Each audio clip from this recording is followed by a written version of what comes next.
Hi guys, so andito yung 260 square meter. Ayan siya guys. From there, going to there. Tapos yan, buo yan hanggang doon sa perimeter fence. Ito yan sa Tagaytay, Cavite. Yan, may mga ibang bahay na din. Ayan, may linya ng kuryente. So ngayon is 5 PM, no? So ayan, 5 PM ngayon. Napakalamig, ang laki ng concrete road. Ayan, no? Napakalamig ng weather guys. Ito is, yan na, yung Tagaytay na to mismo. Ayan yung sa may crossing ng Mendez. Tapos, yun doon, pag diniretso nyo dyan sa labas ng guardhouse dito, mahogany, no? So, papakita ko yan sa drone para makita nyo yung laki ng ating property. Ayan. So, ito siya, 260 square meter, ready for housing. Ayan. So, maganda siya. Alright, pakita ko sa inyo yung vibes. Lamig dito guys. Ayan, so nagmotor tayo going to this property. Ayan, pakita ko sa inyo yung vibes. Ayan.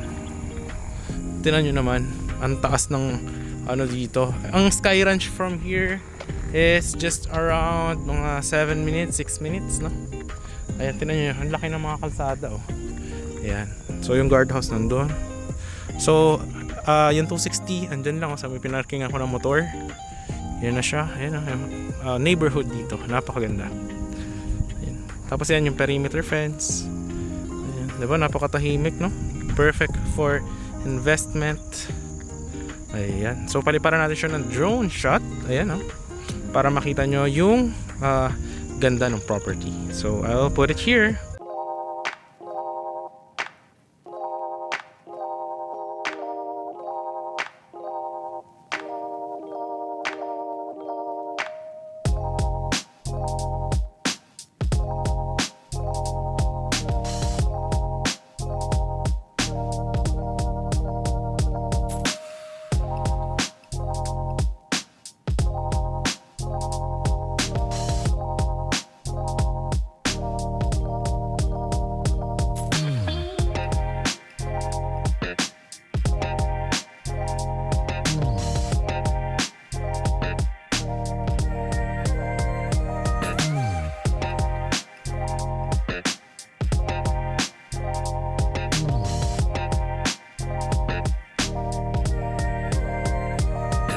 Guys, yung sample na itsura ng ating projects kapag tapos na po siya. So, actually, ito is silang Cavite din siya. Ganito yung mga sample natin ng mga finished projects. So, no required house design po siya.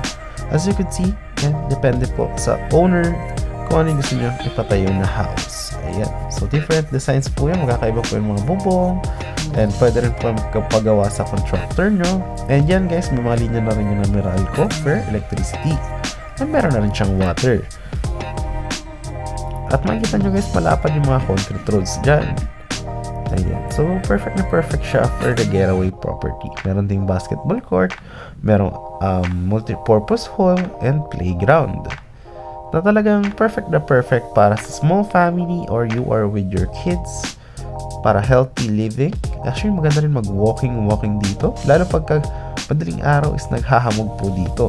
Dahil this property, ito pong develop na project natin, is just around 8 minutes to Tagaytay boundary, no? Kaya napakalamig po talaga ng weather niya. So, ayan po yung ating video.